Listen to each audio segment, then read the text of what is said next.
Hello दोस्तों, मैं हूं मृण्मय। द डार्क टॉक्स के एक और एपिसोड में आप सबका स्वागत है।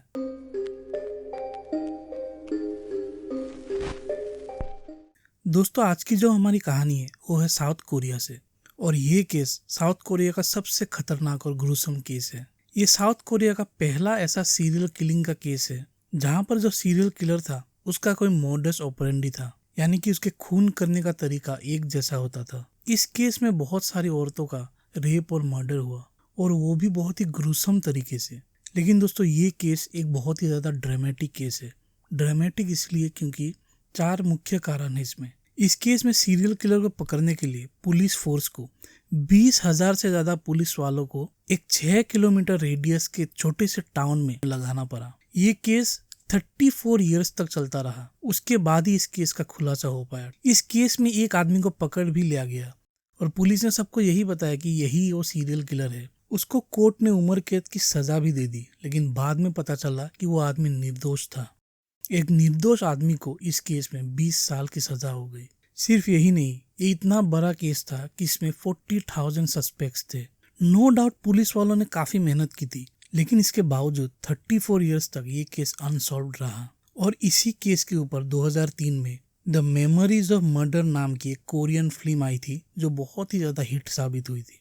लेकिन दोस्तों, जब मैं आपको बताऊंगा कि असली सीरियल किलर इतने सालों तक पकड़ा क्यों नहीं गया था, कहाँ वो छुपा हुआ था, तो ये सच्चाई जानकर आपके होश उड़ जाएंगे। तो बहुत ही ज्यादा इंटरेस्टिंग कहानी है दोस्तों। होप करता हूँ ये कहानी आप लोग अंत तक देखेंगे। अगर आपको मेरी कहानी अच्छी लगती है तो प्लीज मेरे चैनल को लाइक और सब्सक्राइब जरूर कर दीजिए, और उस बेल आइकन को भी दबा दीजिए, क्योंकि इस तरह की डार्क और मिस्टीरियस कहानियां आपको हमारे चैनल में देखने को मिलती रहती है। दोस्तों, ये कहानी 1986 और 1994 के बीच की है, और इस पूरे केस को द हवासंग सीरियल मर्डर्स भी कहते हैं। साउथ कोरिया का एक प्रोविंस है, ग्योंगी प्रोविंस।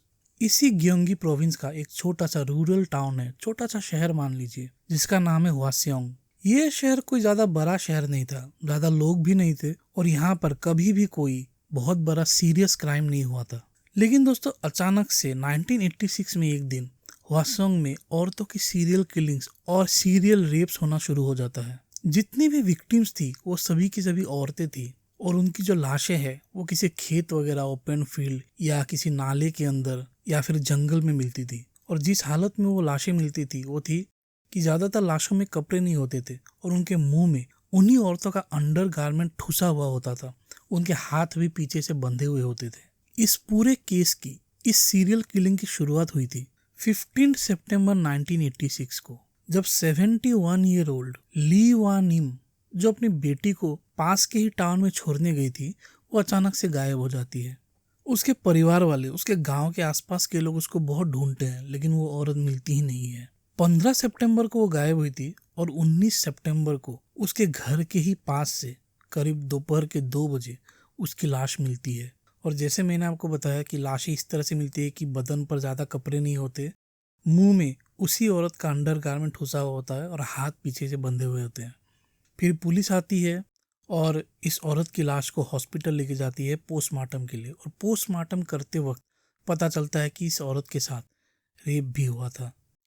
इस घटना के ठीक 1 महीने बाद 20 अक्टूबर 1986 को एक 25 साल की लड़की, जिसका नाम था पार्क ह्यूंग सुक, जब वो एक बस से उतरकर अपने घर आ रही थी, उसी समय उसको किसी ने गायब कर दिया था। उसके ठीक 3 दिन बाद पार्क सुन की बॉडी भी उसी हालत में मिलती है जैसे पहले विक्टिम की बॉडी मिली थी। इस घटना के ठीक 2 महीने बाद दिसंबर में फिर से एक 25 साल की लड़की गायब हो जाती है, और इस बार तो वो अपने घर के सामने से गायब हो गई थी। और करीब 4 महीने के बाद उसकी बॉडी एक कलवर्ट के नीचे मिली, और उसकी बॉडी उसी हालत में, उसके अंडर गारमेंट्स उसके मुंह में ठूसे हुए थे और हाथ पीछे से बंधे हुए थे।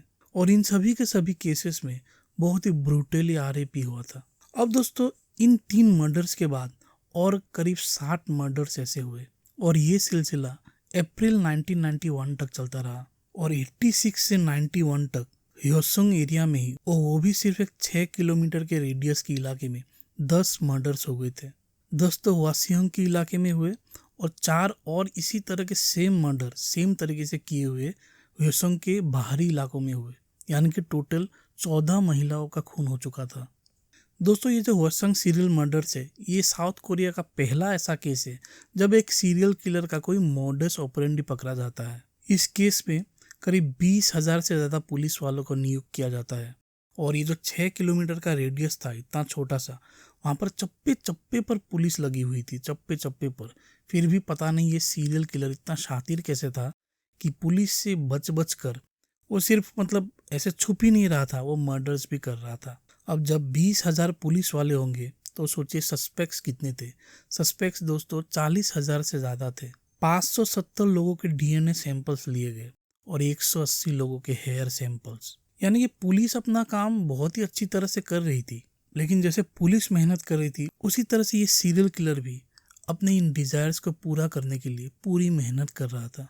इस इन्वेस्टिगेशन के दौरान इस तरह का र्यूमर भी फैल रहा था कि ये जो सीरियल किलर है वो सिर्फ इस तरह की महिलाओं को टारगेट करता है जो लाल कपड़ों में थी और उस समय बारिश हो रही थी और जगह तो सुनसान थी ही। तो इसी चीज़ को पुलिस वालों ने यूज़ करने का सोचा। उन्होंने क्या किया, उन्होंने कई सारे अपनी जो महिला पुलिसकर्मी थी उनको लाल कपड़े पहनाए और इस तरह के सुनसान इलाकों में, स्पेशली जब बारिश पड़ रही थी, तब उनको रास्ते पर भेज दिया। लेकिन ये प्लान पुलिस का फेल हो गया और सीरियल किलर कभी भी सामने नहीं आया।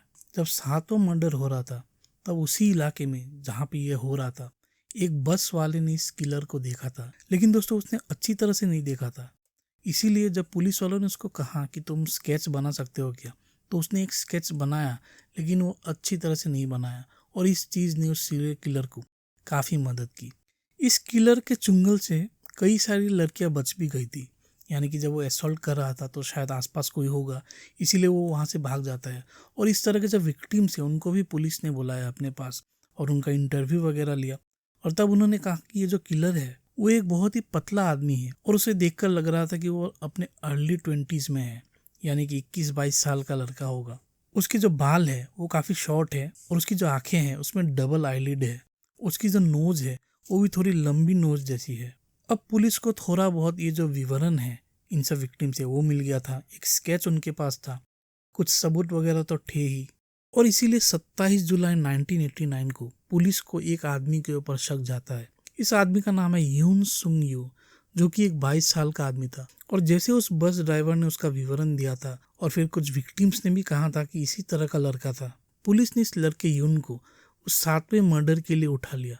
कुछ दिन पुलिस कस्टडी में रहने के बाद यून ने भी अपना जुर्म मान लिया और उसने कहा कि ये जो ह्वासंग मर्डर्स है ये सीरियल किलर मैं ही हूँ, मैंने ही इन सबको मारा है।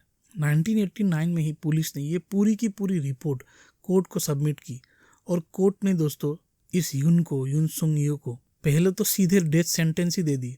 बाद में उसने जब और हायर कोर्ट में अपील की तो उसकी सज़ा 20 साल कर दी। लेकिन दोस्तों आपको जानकर हैरानी होगी और बहुत ही शायद बुरा लगेगा कि ये जो आदमी है ये एक्चुअली असली सीरियल किलर नहीं था। इसने तो कुछ किया ही नहीं था। ये सिर्फ एक गलत टाइम में गलत जगह पर था, जिसकी वजह से पुलिस ने इसको पकड़ लिया। और वैसे भी पब्लिक और अथॉरिटीज़ का भी काफ़ी प्रेशर था पुलिस के ऊपर कि सीरियल किलर को जल्द से जल्द पकड़ा जाए, इसीलिए उन्होंने किसी को भी पकड़कर मुजरिम बना दिया। इस केस में जो फिजिकल प्रूफ पुलिस को देना पड़ा वो था एक बाल का सैंपल जो 7वें विक्टिम्स के बॉडी से मिला था। वो सैंपल जब उन्होंने जो यून था जो पकड़ा गया उसके साथ जब मिलाया तो वो सैंपल सिर्फ 40% मैच हुआ और पुलिस ने कहा कि 40% हमारे लिए ठीक है। आप खुद ही सोचिए, सिर्फ 40% मैच हुआ था। तो ये उस जवान लड़के के लिए कितनी दुखद बात होगी, आप खुद सोचिए। और उसके बाद जो लड़का था यून, वो जेल में ही अपनी ज़िंदगी काटता रहा और करीब साढ़े 19 साल बाद जब उसके पैरोल की टाइम आई तभी वो जेल से निकल पाया, और वो भी एक ऐसे जुर्म के लिए जो उसने किया भी नहीं था। 2009 में वो जेल से बरी हो पाया। अब जानते हैं जो असली सीरियल किलर था वो कैसे आइडेंटिफाई हुआ, उसको कैसे पकड़ा गया। दोस्तों यून को भले ही इस केस में सजा हो गई थी और हैरानी की बात है कि यून के पकड़े जाने के बाद ये सीरियल किलिंग रुक भी गई थी, लेकिन पुलिस वालों को उनको तो सच्चाई का पता था। स्पेशली जो कोर पुलिस टीम थी जो इस केस में लगी हुई थी, उनको अच्छी तरह से पता था कि यून असली सीरियल किलर नहीं है। असली जो किलर है वो कहीं पर आज़ाद घूम रहा है अपने अगले शिकार के लिए। इसीलिए आने वाले और 20-25 सालों तक उन्होंने इस केस को बंद होने ही नहीं दिया। उन्होंने इसकी जो इन्वेस्टिगेशन है वो स्लो तो थोड़ी हो गई थी, लेकिन फिर भी वो लोग इन्वेस्टिगेट करते रहे और करते रहे। और ऐसे ही दोस्तों इन्वेस्टिगेट करते करते उनकी नज़र एक ली चुन जे नाम के एक आदमी के ऊपर पड़ी। और जब तक उनकी नज़र इस आदमी के ऊपर पड़ी दोस्तों, तब तक 2019 आ गया था। दोस्तों सितंबर 2019 में पुलिस एक प्रेस कॉन्फ्रेंस करती है और इस प्रेस कॉन्फ्रेंस में वो लोग बोलते हैं कि उन्होंने जो ह्योसोंग सीरियल मर्डर से उसके असली सीरियल किलर को पकड़ लिया है। पकड़ लिया क्या, बस आइडेंटिफाई कर लिया है। और वो सीरियल किलर कोई और नहीं, यही ली चुन जे था। इसी ने ही ह्योसोंग में ये 14 महिलाओं का रेप और मर्डर किया था 86 और 91 के बीच। दोस्तों इस केस में अच्छी बात एक ये हुई कि जो सभी के सभी जो सबूत थे वो पुलिस ने काफ़ी अच्छी तरह से रखे हुए थे। यानी कि मर्डर से रिलेटेड जितनी भी सारी चीज़ें, जैसे कपड़े हो, जो अंडर गारमेंट्स हो, फोटोग्राफ्स और स्पेशली डीएनए एविडेंस, पहले विक्टिम से ही पुलिस वालों ने डीएनए एविडेंस कलेक्ट करना शुरू कर दिया था। और इसी डीएनए एविडेंस की वजह से जो असली सीरियल किलर था वो पकड़ा गया था और उसका क्राइम भी साबित हुआ था। आगे सुनते रहिए इस कहानी में और क्या होता है। जो फोर्थ विक्टिम था उसके ऊपर से डीएनए एविडेंस पुलिस को मिला था और जब पुलिस ने इस डीएनए को ली चुन जे के डीएनए से मिलाया तो वो एकदम एग्जैक्ट मैच था। यानी कि कम से कम फोर्थ विक्टिम को तो ली चुन जे ने ही मारा था, ये अब प्रूफ हो गया था। अब सिर्फ उसके साथ बात करके उससे ये कन्फेशन लेना था कि तुम ही वो सीरियल किलर हो या नहीं। वैसे तो पुलिस वालों को पूरा पता ही था, लेकिन फिर भी उसका कन्फेस करना बहुत ही ज़्यादा ज़रूरी था। फोर्थ विक्टिम के डीएनए का मैच होने के बाद और दूसरे सभी विक्टिम्स का जब डीएनए मैच किया गया तो सभी के सभी डीएनए इसके डीएनए से मैच हो गए थे। लेकिन दोस्तों आपको एक बात जानकर हैरानी होगी कि पुलिस वालों ने इसको कहाँ से पकड़ा। मतलब ये इतने दिनों तक कहाँ था। पुलिस को दरअसल उसको पकड़ने की ज़रूरत ही नहीं पड़ी, वो पहले से ही जेल में था दोस्तों। वो 94 से ही जेल में था। दरअसल वो अपनी साली के रेप और खून के इल्ज़ाम में उम्र कैद की सज़ा काट रहा था और इसी वजह से दोस्तों 94 में ही जो बेचारा यून था उसको पकड़ा गया था और इसको भी 94 में पकड़ा गया इस दूसरे जुर्म के लिए।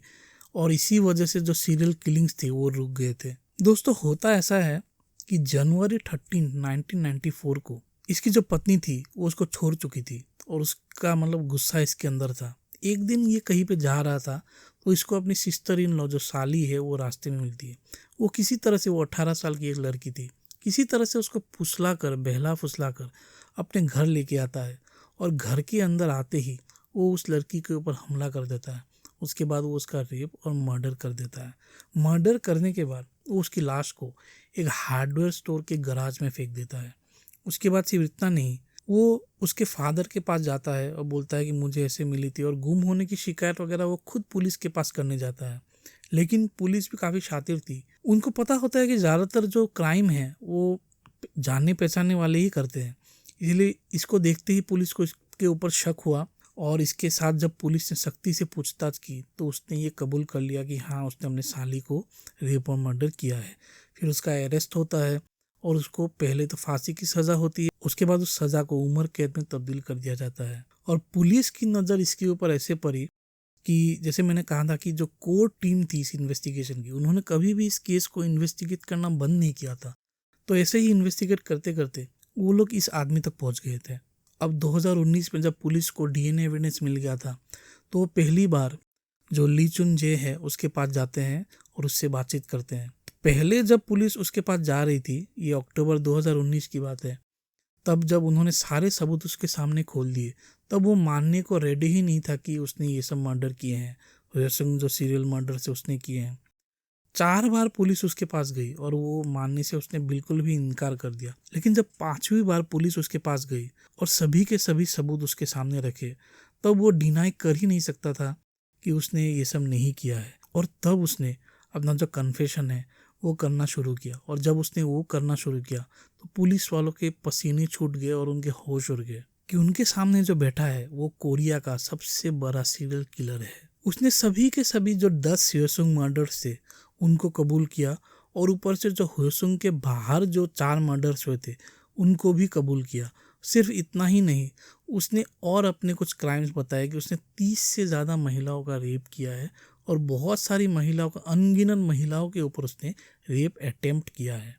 तो आप खुद ही सोचिए ये कितना बड़ा खतरनाक और इविल आदमी था दोस्तों, आप खुद ही सोचिए। और जब 2019 में ये केस सॉल्व हुआ, उसने भी कन्फेस कर लिया, तब जाकर 34 इयर्स के बाद ये केस सॉल्व हो पाया और पुलिस वालों ने भी चैन की सांस ली। दोस्तों, ये इतना खतरनाक आदमी था, एक सीरियल किलर। तो अभी जानते हैं कि ये आदमी था कौन एक्चुअली, और ये ऐसा क्यों बन गया, इतना एक वायलेंट आदमी ये क्यों बन गया। दोस्तों, ली चुन जे जो है वो ह्योसुंग में ही पैदा हुआ था।